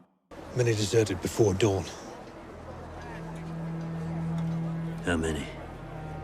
Nearly half. Along for the ride on the Ramsay-Bolton brain drain train is Littlefinger, who proves that the Bolton Force Sense clouding abilities have no range and leaves the impenetrable veil, where he is Lord, bringing along Sansa Stark, with whom he is infatuated, to wed her to Ramsay Bolton, whom he claims to know nothing about, in a line just as pathetically "who cares, the audience won't notice" as the 20 Good Men one. I've heard very little about you, which makes you quite a rare thing, as lords go. I haven't been a lord very long. What we don't know is usually what gets us killed. I've heard very little about you. What does Littlefinger offer Sansa Stark, woman of his dreams, in exchange for? Oh, nothing. Hey, if it's in service of an interesting storyline, I'll accept it if we have to get there a little less than organically. Seeing as how we were setting up Sansa as a Littlefinger-esque social manipulator, it'll be interesting to watch her attempt to work her newfound magic on Ramsay in the same way Marjorie worked her magic on the vicious Joffrey in Season 3. It'll also be intriguing to flesh out Ramsay a bit more. What's this guy like outside the torture chamber? Oh, she's just going to become an abuse pinata, and it's all in service of more Ramsay does atrocities scenes, isn't it? God damn it. What he says will hurt you. He already hurts me every night. All day I'm locked in this room, and every night he comes. The episode where Ramsay rapes Sansa was the first Game of Thrones episode to catch an overall negative reception on review aggregator sites. And when it first aired, I was like, what's the big deal? Yeah, they're wasting Sansa's potential, but you can't just call an episode bad because something bad happened to a character you like. Awful things are happening to characters I like on this show all the time. It's kind of half the fun. Anything can work, you just have to make it work, but the more I ruminated on it, the more it's like, yeah, what were they thinking with the whole Sansa rape scene? For one, it's framed as another method Ramsay uses to traumatize Theon first and foremost. Very passé Game of Thrones, not to mention complete overkill given all the good, funny times we've shared with Theon and Ramsay already. There's the aforementioned reduction of Sansa to nothing more than the victim again when she was finally starting to come into her own as a character in the previous season, made even more insulting when in the following seasons her abuse is played for the whole being a victim made me a badass trope. I have never been the victim of sexual assault, but I have to imagine a character basically going, my assault made me the badass I am today, with little post-trauma development, has the opposite effect from what the writers intended and is more patronizing than anything. And while we're on the subject of uncomfortable, out-of-touch sexual assault scenes, remember in Season 1 when Tyrion recounts how he and Jaime rescued a girl from men who were going to rape her, and the two shared a connection and he slept with her that night, only to learn later she was a whore and Jaime staged the whole thing to help Tyrion lose his virginity and feel like a man, and Shae was like, yeah, you should have known she was a whore. A girl who's almost raped doesn't invite another man into her bed 2 hours later. Well, in this season, Sam's wildling friend Gilly is nearly raped by some crooked Night's Watchmen, Sam fends them off, and she sleeps with him 2 hours later. Season 5 has a handful of truly spectacular moments, paying off long simmering magical elements with grand spectacles after over half a decade of buildup. But at the end of the day, the majority of the season can't help but feel like wheel spinning when all the plot lines revolve around relatively inconsequential villains in the grand scheme of things. Ramsay, the Sons of the Harpy, and the Sparrows, they all get away with their schemes this season, and they all go down next season. Almost all within the same hour. Oof. I forgot to mention the fourth villainous gang of Season 5, the Sand Snakes of Dorne. One of the most reviled detours throughout the entire series. Poor writing, poor performances, and even poor fight choreography, which is shocking for this show, apparently due to a rush production schedule. Who am I? The most beautiful woman in the world. And that's the truth. Slut. And to top off that sense of wheel spinning, what little developments of consequence we do have in Season 5 are largely undone in Season 6. Oh my god, Arya Stark went blind. Actually, she can see again 3 episodes later. Oh my god, Jon Snow is dead. Actually, he's alive again 2 episodes later. Oh my god, Stannis finally got killed. Actually, okay, no, that one's for real. That fucker's dead. How do you know this? That's what I do. I drink, and I know things. Well, Season 5 saw Tyrion on an adventure that somewhat emulated the road trip vibe of his journey throughout the first season. The 6th season sees Tyrion thrust into the role of Hand of the Queen in Daenerys' absence, emulating the political plotting he was up to in Game of Thrones' 2nd season. While Tyrion's time in the driver's seat as de facto ruler of King's Landing was a series highlight, the issues with Meereen being poorly fleshed out are as prevalent as ever, and the arc this season leans heavily on the ever-reliable talents of Peter Dinklage as Tyrion Lannister to add some much-needed personality to the shallow slave city. A valiant effort, but in my experience with television shows, adding a great character to a problem storyline typically leaves you with a weaker character, not a stronger storyline. Where Dany was often moral to a fault and stuck to her guns on social issues, Tyrion understands the necessity of playing nice even with adversaries, and takes it upon himself to schmooze with former slavers in an effort to quell their terror campaigns during this, shall we say, post-slavery transitionary period. The series isn't trying to make a statement about whether Daenerys' approach is misty-eyed and unfeasible, while Tyrion's approach is icky but practical, or about Tyrion's tactic of giving an inch being doomed from the start because the slavers will take a mile, because at the end of the day, the Meereen arc ends with them both just going, whoops, looks like neither of our approaches worked. It's a good thing our enemies are unambiguously evil, let's just kill them all with fire and be done with it. Dany leaves her boy toy behind to run Meereen, while Daenerys, her advisor Missandei, her general Grey Worm, and Tyrion set sail for Westeros. Finally. It's quite hilarious that they did this 3-season-long arc about how slaughtering a ruling class as a figurehead wasn't enough to stop these deep-rooted societal issues, only for the show to go, never mind. Look, we killed another figurehead. All the problems are solved now, the main cast can all piss off to their own adventures, and we'll throw a dart at the wall to decide some random character to leave in charge. A chilling vision of things to come. Listen, I get the writers just want to slap a bow on the whole Marine arc and be done with it. We're not so different in that regard. The bigger disappointment is how little relationship development we get between Tyrion and the major players who will be accompanying him across the sea for the final 2 seasons. Every interaction he has with Missandei and Grey Worm gets played for laughs, with Tyrion attempting to build up a rapport with the uptight pair in his easygoing manner, oblivious to the fact that he is third-wheeling the hell out of them. Meanwhile, Daenerys comes back to find her city on fire, and is like, dude, what the hell? Anyways, we've decided to keep you on his hand, and Tyrion hints he's secretly in love with her. Love at, like, 4th sight. As far as positives, I ragged on Emilia Clarke's performance in the earlier seasons, but I will admit she steps up her game notably in the final few seasons. It's really not the issue it was in days past. So, that's a plus. A storyline I skipped touching on while discussing the 5th season was Arya's, in which she travels to Braavos to train to become a shape-shifting master assassin. I figured I'd put off covering it until season 6, because in season 6, the show basically does the exact same plot again, beat for beat. She's turned away, but it's only a fake-out to test her determination. She's subjected to abusive wax-on, wax-off style quote-unquote training. Just when her patience reaches its limit, she's finally tasked with her first assassination contract. At the last minute, she refuses to complete the contract for personal reasons. She's punished for refusing to do as she was told. Then when she overcomes her punishment, it's revealed surviving the punishment was secretly the next step of her training all along. Training to become a shape-shifting assassin is one of the most inherently interesting loglines out there, so it's almost impressive that they managed to make the arc as dry as it is. Aside from some nice character beats with Arya's target at the tail end of the 6th season, and a couple gory kills against some of the show's most detestable foes, we see Arya training a bunch of skills she will never use again after leaving Braavos, and we never see her training the skills she will actually use. Then at the end of the season, there's this perfunctory scene where she kills Walder Frey in retribution for the Red Wedding, and I'm like, shit. She learned how to shapeshift by the end of Season 5. That's a storyline. Season 6 should have been Arya coming back to Westeros, sneaking into the Twins to plan and execute this revenge scene, collecting new disguises with each new person she kills. Instead, we just see the end result. Frey dies, another bad guy finally gets his. That's all well and good, hooray, but what's with the writer's absolute determination to keep all the intriguing elements of Arya's training off screen? You do know we all liked the Syrio Forel scenes, right? We didn't want less of them. Anyways, here's another scene where Arya says, "Oysters, clams, and cockles." Get it?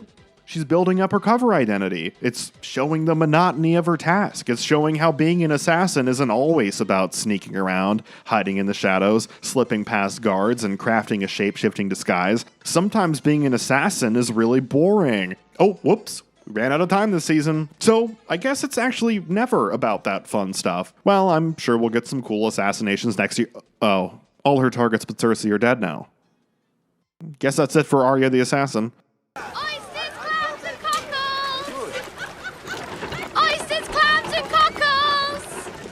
North of the Wall, a second Stark child is on a magical training montage. Bran Stark, who I have barely talked about in this retrospective at all. After losing the use of his legs, Bran has been having mystical visions of a three-eyed raven, which have very slowly led him and a dwindling party of friends to a seer known as the Three-Eyed Raven. Bran is training to replace the old soothsayer, hopping into visions of past and future with a creepy touch. I love that even in visions, the Night King can see you and grab you. After pulling Bran's IP, the Night King forces the boy to take on the Three-Eyed Raven mantle sooner than expected, and they flee the Raven's hideaway with the lovable, intellectually challenged personal assistant Hodor staying behind to hold the door. The true tragic reason Hodor is only able to speak his name, and no other words, is revealed to the audience as Hodor makes his heroic final stand. Bran fled the Raven's hideout while still in a vision with young Hodor, and the command to hold the door rippled through time, temporarily crippling the child's mind as the command was perverted into the two-syllable moniker he would forever go by. It was a scene that brought many audience members to tears. Hold the door!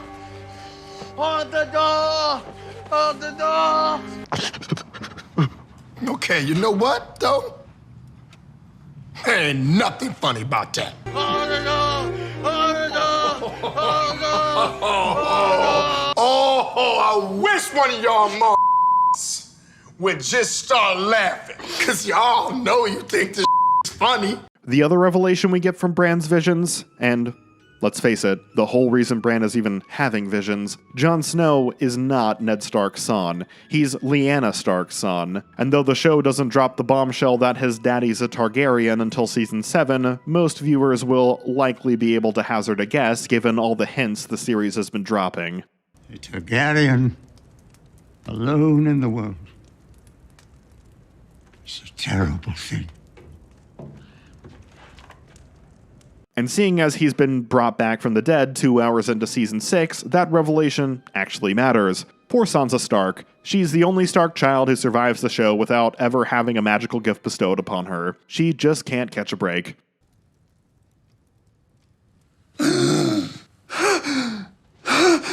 Yeah, Jon's back. Back before most of the world ever found out he was dead.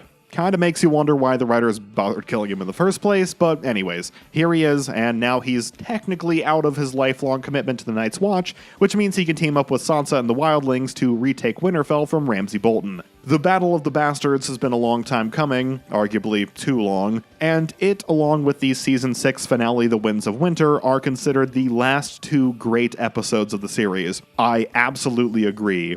The Battle of the Bastards is an incredible spectacle, with stunning fights, cathartic comeuppances, and edge-of-your-seat tension. In contrast to most storylines preceding it, there's no sick last-minute twist at the end that catapults the world of Westeros into further darkness either. It's a classic heroes versus villains affair, and the forces of good soundly defeat the forces of evil, an outcome previously reserved for Daenerys storylines. It's a thrilling, suspenseful episode, but I do consider the Battle of Bastards to be a bit of a guilty pleasure, since the methods it goes about heightening those emotions can be pretty cheap. Obviously, everything the show's done to build up the Boltons' nigh invulnerability has been cheap. Jon's suicide charging no man's land in complete defiance of the military strategy Team Stark laid out moments ago, Sansa allying with the Knights of the Vale and just not telling anyone, but consider those all nitpicks that I have to mention out of obligation. I'm certainly not above them. I'm content to look right past them and enjoy the Battle of the Bastards for the explosive payoff it is.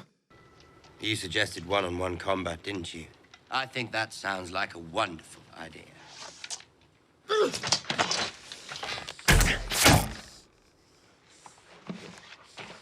Speaking of explosive payoffs, we all know where I'm going with that. Cersei Lannister is under house arrest, awaiting trial at the hands of the Sparrows. Her upcoming court appearance seems even dicier when Queen Marjorie goes along to get along, and she and Tommen convert to Sparrowism, Radical Faith of the Seven, whatever it's called. In typical Lannister fashion, Cersei is ready to wriggle her way out of this one with a good old trial by combat, naming the now zombified The Mountain as her champion, only for King Tommen to outlaw trials by combat and throw a wrench in her plans. On the day of the trial, Cersei loads some leftover wildfire beneath the sept and blows the place sky high, killing the High Sparrow, the Faith Militant, Queen Marjorie, and all the other Tyrells, save the Queen of Thorns. The 15-minute build-up to this scene is gripping, with the series really not letting its foot off the gas pedal following Jon v. Ramsay fight night, and watching Cersei get her evil queen groove back after 2 seasons of grasping for the respect and terror her father commanded and one big puff of green fire is immensely satisfying, not to mention perversely hilarious. However, in making this power play, she forgot to consider the thing she claims to care for the most, her children. His wife blown to smithereens and no clergy to comfort him, King Tommen jumps out the window to his death. Cersei crowns herself queen in a Pyrrhic victory, unaware that her most dangerous challenger yet is headed to Westeros to take the throne. So that's a wrap on Season 6, and it's an odd one. The same issue I had with Season 5, I had with Season 6. It definitely feels like filler material, although Season 6 is obviously far, far superior because of those spectacular conclusions that cap off the season. That being said, the main plotlines in the North, King's Landing, and Meereen all follow the same beats. They try some tactic for the first 8 episodes, it doesn't work, then everyone goes, screw it, let's go to Plan B, and Plan B works like gangbusters. The Battle of the Bastards? Awesome. The Winds of Winter? Captivating. The preceding 8 episodes? Kinda just a bunch of stuff happening. Say what you will about the final 2 seasons, but in stark contrast, they absolutely haul through plot points. Is that a good thing? Well, let's get to Season 7. I can't have children. Who told you that? The witch who murdered my husband. Has it occurred to you she might not have been a reliable source of information? Daenerys Targaryen has landed in Westeros, ready for the final showdown for the Iron Throne. In Daenerys' corner, we've got Theon Greyjoy and his sister Yara and their portion of the Greyjoy Armada, the Queen of Thorns and the Tyrell army out for revenge after Cersei blew up the bloodline, the Sand Snakes of Dorne, who have decided the best way to avenge Oberyn's death would be to kill all his loved ones so they could do a power grab. And of course her ride or die homies, 3 fully grown dragons, the Unsullied, and a Dothraki horde. And while we're at it, pencil in Jon Snow and the Northerners as a maybe. And in the other corner, wearing dark trunks, we have Cersei, Qyburn, Jaime, Bronn, and the Mountain. I'm gonna be honest, Team Lannister, you're really coming across more as underdogs than, ultimate villains here. The show goes about addressing this in 2 ways. The first is by rapidly beefing up the capabilities of Cersei's latest partner in crime, Theon's sleazy uncle Euron Greyjoy, commander of the Iron Fleet. Does she like it gentle or rough? A finger in the bum. Not now. We'll talk later. The second is, of course, the much larger threat looming over all of Westeros just beyond the wall, the Night King, nearly ready to make his march south when winter finally comes. Who has time to worry about what Cersei is up to when the end of the world as we know it is upon us? So here's the decision the writers made that perplexes me. There's 2 seasons left of Game of Thrones, and you have 2 big conflicts that need to go down. It stands to reason we'd devote 1 season to dealing with the Night King, then the next season settling Cersei's hash. Jon needs Daenerys' help with the White Walkers, and Daenerys needs supporters in Westeros. And seeing as Tyrion and Sansa were married for a couple weeks, he can serve as a liaison. While the armies of the dead dwindle Dany's numbers, Cersei can keep busy down south, amassing power as she defeats the Tyrells. Instead, we're doing both in tandem, and the entire endeavor couldn't feel less organic. We got the Tyrell gold. Oh no, Daenerys' dragon is attacking our convoy. Well, we got all the gold to the Iron Bank before she arrived, despite it being the heaviest thing ever, and ostensibly the cargo our convoy was guarding, so the attack didn't affect our military standing in any way. It was just like a cool action scene. And the main A-plot of Season 7 centers on all the major characters working together to acquire a MacGuffin in an attempt to do something that any student of human character or creature capable of basic pattern recognition knows is doomed to fail. Oh, and yeah, I'm assuming if we divided the show up into a Cersei season and a Night King season, we'd do the Night King first, and let me explain why. Despite their cool design, intimidating presence, and seemingly unstoppable powers, the White Walkers suffer from what I call the Reaper problem. Broad, sweeping general spoilers for the Mass Effect trilogy, just a heads up. But that series has a main antagonistic force very similar to the White Walkers called the Reapers, ancient beings banished to the far reaches of the world who were prophesized to return again and destroy all life. And with their return imminent, drama is mined from long-held rivals attempting to bury the hatchet for the sake of humanity.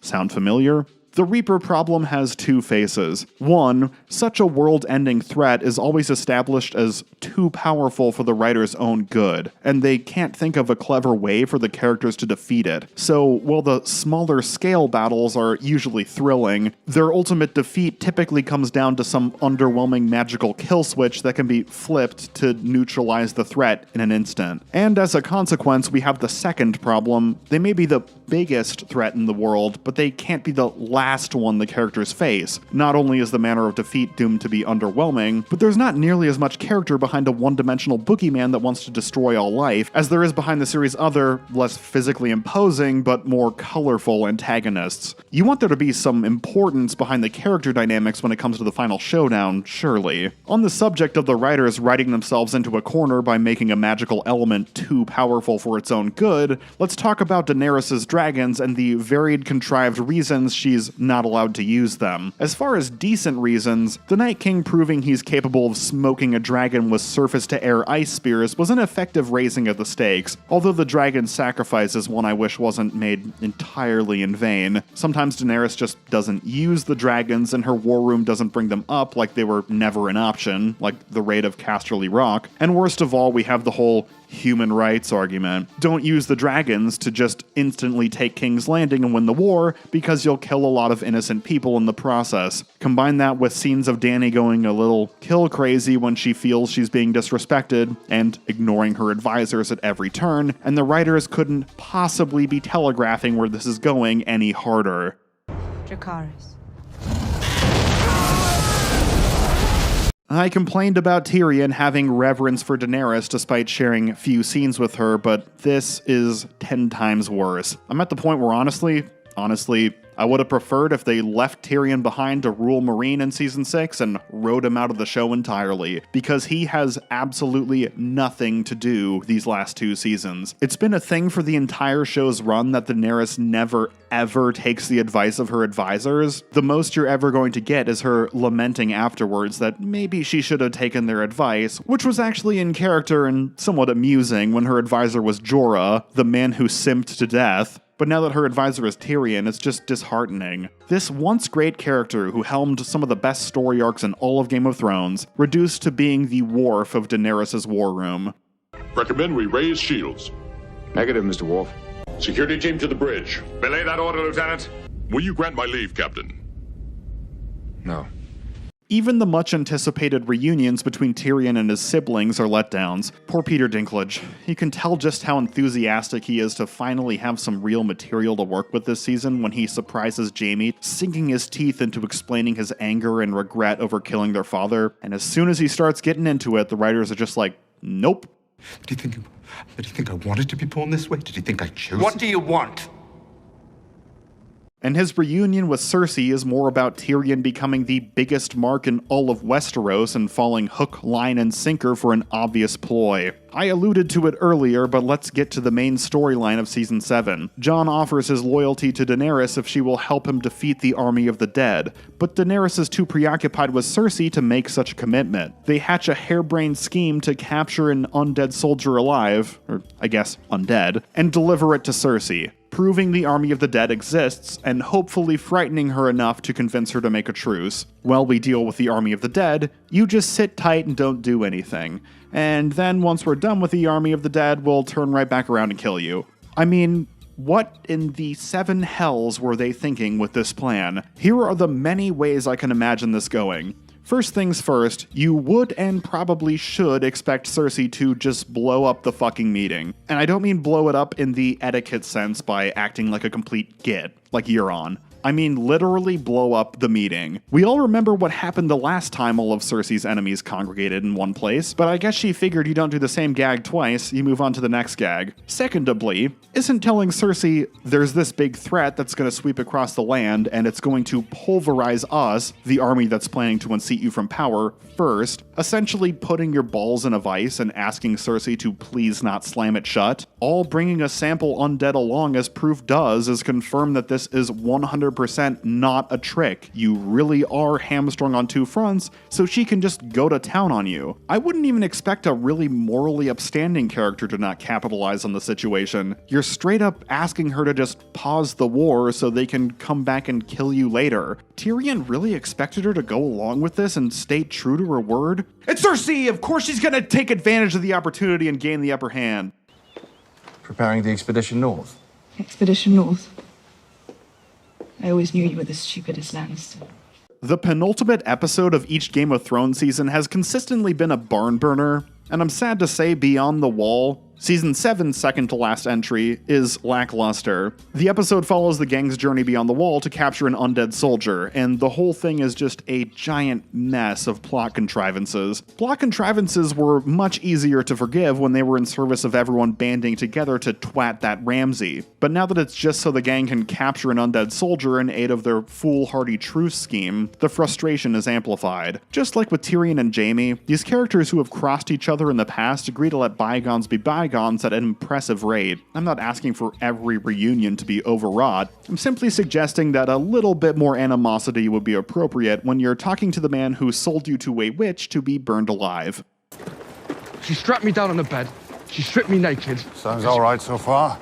Well, everyone around the globe isn't going to let a little thing like attempted human sacrifice get in the way of friendship. The 2 characters with the least fuel for interpersonal conflicts are needlessly at each other's throats.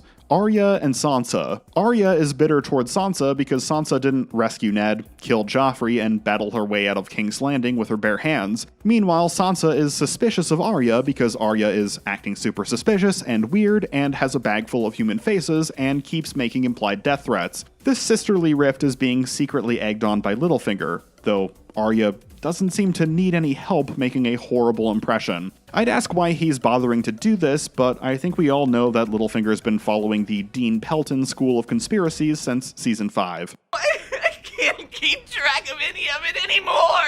I just keep teaming up with whoever suggests it! Remember the chaos is a ladder speech? You always gotta keep everyone on their toes to seize power. No, sorry. I forgot you can't see me. My sarcasm might not be coming through. I'm making the jerking off hand motion. Sansa realizes Littlefinger's scheming behind her back and has him executed for the murder of Lysa and for conspiring against Ned Stark. Which raises the question, why didn't she just do this back in season 6? She lets him pooter around Winterfell with his little half-assed conspiracies for a whole year, when it really would have been a much neater conclusion to just go, thanks for bringing along the Knights of the Vale to save all the Northerners during the Battle of the Bastards. Oh, by the way, Knights of the Vale. He conspired to kill your former ruler, Lysa. And Northerners, he conspired to kill your former ruler, Ned. So he's the only reason there ever had to be a Battle of the Bastards. Let's kill him. Thank you for all your many lessons, Lord Baelish. I will never forget them. Since I've been pretty much trashing this season, I figured I'd take a moment to talk about the stuff I liked. I'm not afraid to admit it. I loved Euron Greyjoy this season. He's the only person who seems to be taking the show less seriously than the writers. Once he lays his eyes on the undead, Euron wimps out and retreats back to his island. They swim. No. Good. It's actually part of Cersei's ruse, but if it wasn't, and that unceremonious shot of him walking away in the background was the last we saw of Euron Greyjoy, unironically might have wound up one of my favorite Game of Thrones characters. I know a lot of people hate this character, especially given all the goofiness surrounding him in the final season, and also because he's a much more intriguing pseudo-supernatural figure in the novels. But if that was it, Euron shows up, tells everyone he's God, murders the worst characters in the show, bullies Theon, bullies Jaime, then witnesses the army of the dead, pussies out and leaves. I'd be making fan cams of this guy.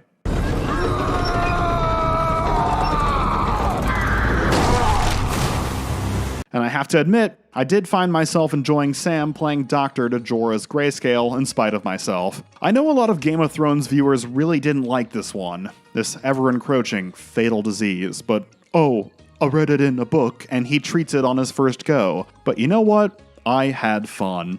I thought the stakes for both Sam and Jorah were well established. My biggest issue with the character of Sam is that he's always been completely passive, relying on other characters to do his dirty work, but always being rewarded for it, in a series otherwise about characters making major choices and living with the consequences. This storyline flips that problem on its head, where he risks his future career as a maester and his own life to look after the son of his former commander. Plus it's got that wonderful gross-out match cut.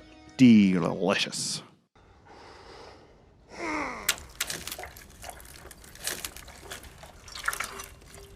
So that's season 7. Aside from the dependable Jaime and Bronn, I didn't enjoy most of it. And the two major elements I just pointed out as highlights are elements most viewers seem to despise. So odds are, you probably liked it even less than me. Winter has come, and the army of the dead marches for Winterfell. Let's smash through the wall to the 8th and final season. What's this? A Song of Ice and Fire. Archmaester Ebro's history of the wars following the death of King Robert.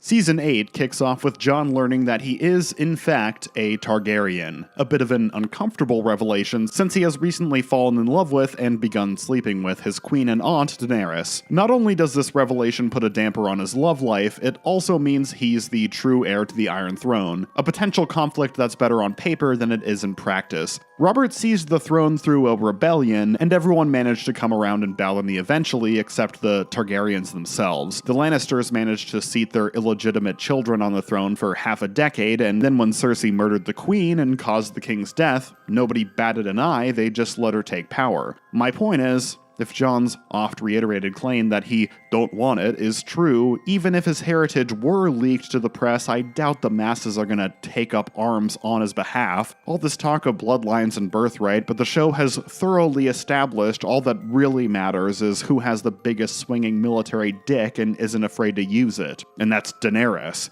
The writers don't get much mileage on the relationship turmoil front either. In fact, Daenerys comes across as a complete sociopath. Upon learning that she's been having sex with her nephew without showing the slightest hint of disgust, she simply notes that means Jon has a better claim to the throne and implies she's paranoid the Starks are conspiring against her. We all know this season is ultimately going to culminate in Daenerys becoming a paranoid dictator, but she doesn't need to go full incestuous Targaryen right away, especially since the season 7 finale played it as a gross out moment and now it's all political. Ugh. Why'd they have to make the incest all political? If we marry them, they could rule together. She's his aunt. Love may be on the rocks for Jon and Dany, but the rest of the cast are screwing like it's their last night on Earth because, for all they know, it could be. The army of the dead has swept its way south, demolishing everything in their path, and our heroes are about to make their final stand at Winterfell. Knowing the Night King wants to get his grubby undead mitts on the three-eyed raven, they'll use Bran as bait, then hopefully end the war in one fell swoop by killing the Night King. Remember Season 2's Blackwater, the episode centered on Tyrion surviving Stannis' invasion of King's Landing? Stannis had superior numbers and could just throw his men at the shores with impunity, which meant Tyrion had to employ a number of clever tactics and traps to see his way to victory. That's kind of the excitement in any high-stakes action sequence, isn't it? Watching our heroes win the day with skill and strategy, despite the odds being overwhelmingly stacked against them. Even in a show as fatal as Game of Thrones, it's almost less about if they will survive and more about how they will survive. Well, The Long Night is kind of a film negative of Blackwater, though not on purpose. The army of the living throw their soldiers into the meat grinder with reckless abandon, and the only character up to clever tactics, making me nod my head and go, "Ha, that was a cool trick," is the Night King. Sadly, despite some really good hustle out there in the field, his efforts are not rewarded when Arya manages to teleport behind him and shank him, destroying the army of the dead in an underwhelming instant. The defeat definitely feels like a first draft. I mean, not to be an armchair screenwriter, but do I have to state the obvious here? They couldn't have at least gone to the trouble of having Arya wear one of the White Walker's faces or something to get the drop on the guy? You know, it's generally a cool thing in fiction when, like, your hero has a special skill or ability the villains don't know they have, and at the end they use that ability at the last moment to save the day. Maybe the audience kind of forgets they have it too, and it's like a fun surprise. Oh, but I guess when you kill a White Walker, they turn into ice, so how are you going to get their face skin after that? Yeah, that would have been a big plot hole, so it's a good thing they didn't include it, because this episode's airtight otherwise.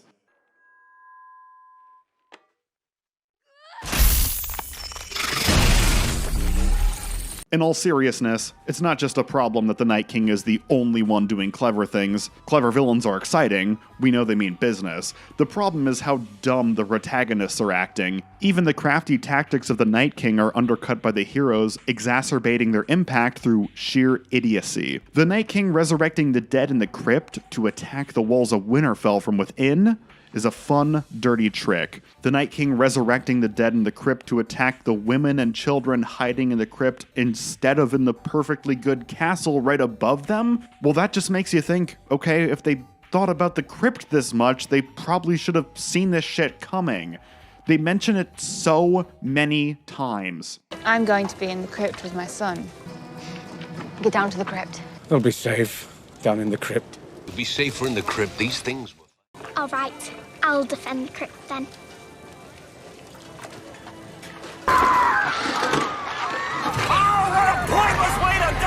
There's no backup plan to light the spike trench on fire, and I'm no military strategist, but just look at this bullshit.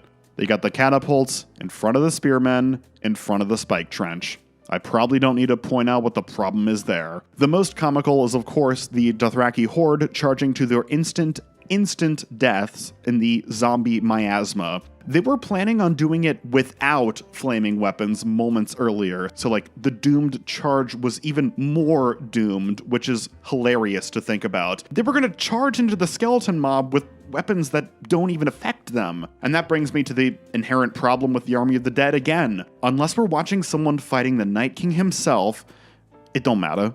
None of this matters. The Army of the Dead is effectively endless, so even if our heroes were doing clever tricks to kill the undead soldiers, they'd really just be chewing through cannon fodder, nothing more. That's fine for a brief survival scene brimming with tension, like the punctuation of Hard Home, that was more about establishing how utterly dangerous these monsters are. It's not enough to sustain the long night for its runtime of over an hour. When we're not watching the high-level poor decision-making of the Norse military commanders, the meat of the episode is really just characters going in the dark. It goes on and on and on.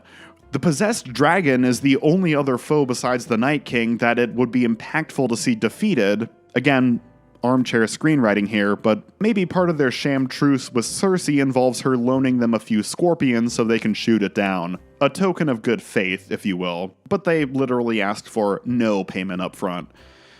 Just took her word for it. At least the show retroactively recognizes how stupid that was this season, although all the characters turn around and rather hypocritically blame Tyrion. Hey, you all went along with this plan. Don't get mad at him just because it didn't work, idiots. Either you knew Cersei was lying and let me believe otherwise, or you didn't know at all, which makes you either a traitor or a fool. I was a fool. Not for the first time.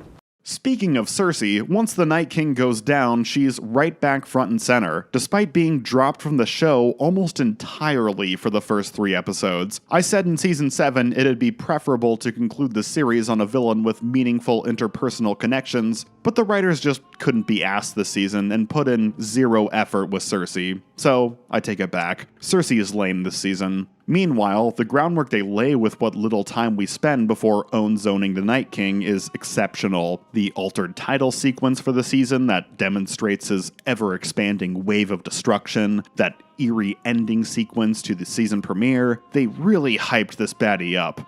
But Cersei, she's just sitting around King's Landing in her terrible wig. They don't bother with captives on her side or on the hero's side. We don't even get banter between the two factions at all. It's just nothing. Forget interpersonal conflicts, even though between Sansa, Arya, Jaime, and Tyrion, a confrontation with Cersei should be rich with them. Just do like you did with Ramsay and give the audience a few showcases of Cersei being an asshole. Qyburn, I don't like that orphanage. It's blocking my view from the Red Keep.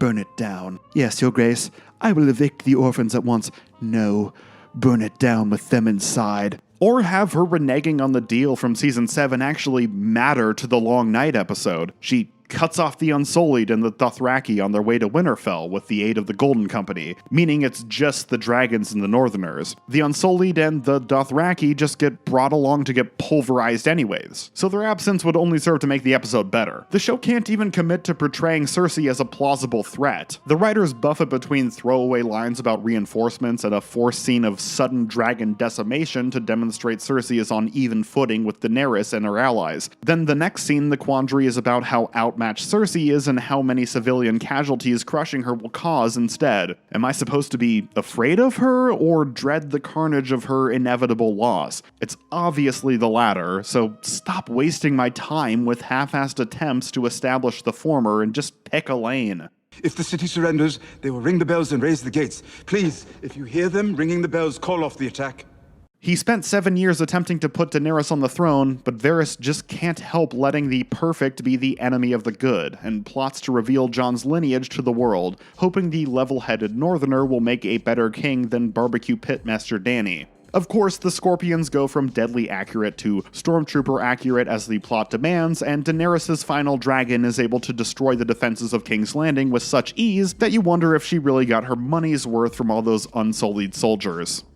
Maybe they gave her the confidence she needed to win. As the people of King's Landing ring the bells begging for mercy, Daenerys remembers her closest advisor Missandei being executed and decides mercy is too good for the Lannister forces. Okay, so where this goes next is wild. You might think she's going to butcher the surrendering soldiers.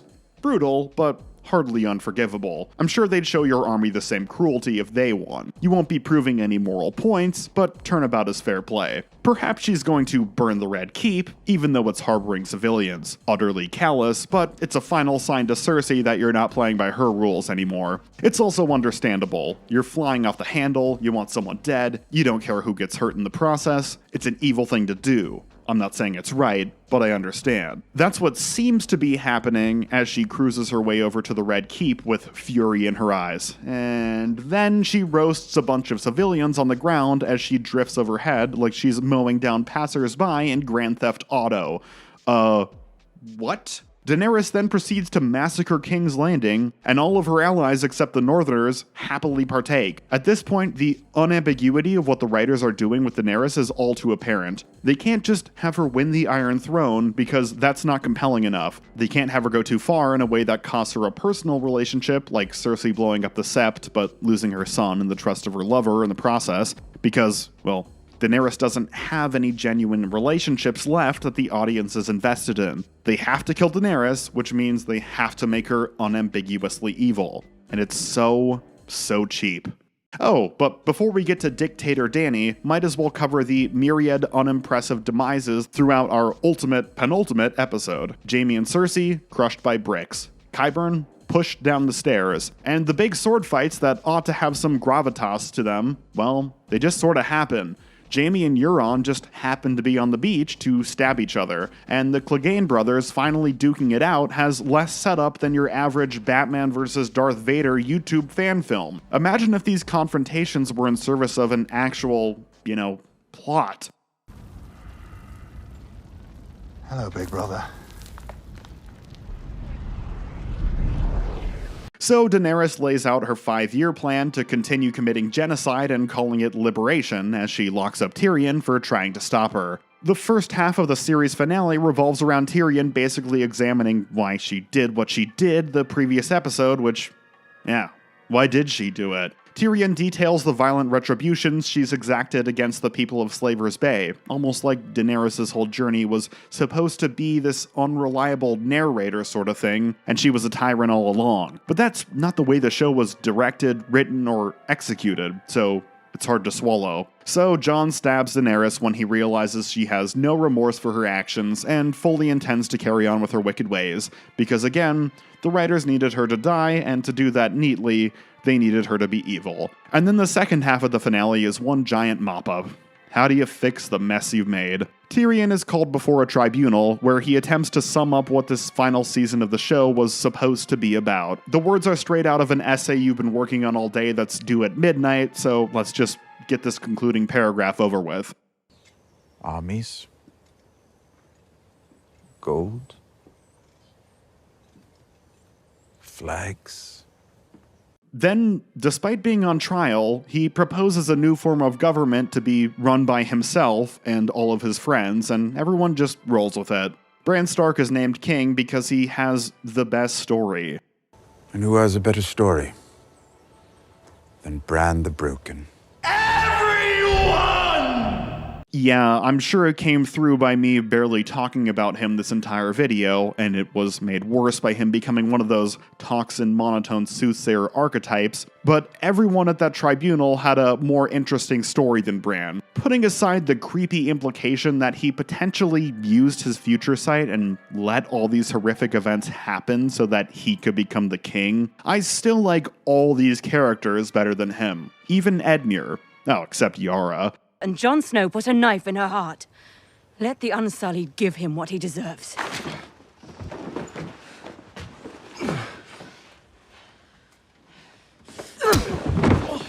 I see why they made Davos master of ships and not you. So Bran becomes king, Tyrion becomes Hand, Sansa becomes queen in the north and secedes from the Union, Arya leaves for parts unknown, and Jon is forced to take the black again to appease Daenerys' Unsullied, who sail back across the narrow sea. I know Jon is an honorable guy, but let's be real. Do you actually expect these war criminals to keep tabs on you? It's not like you've got a wall parole officer. Just stand on the dock, smile and wave, then go right back to Winterfell and eat every fucking chicken in the castle. Those assholes are never gonna find out.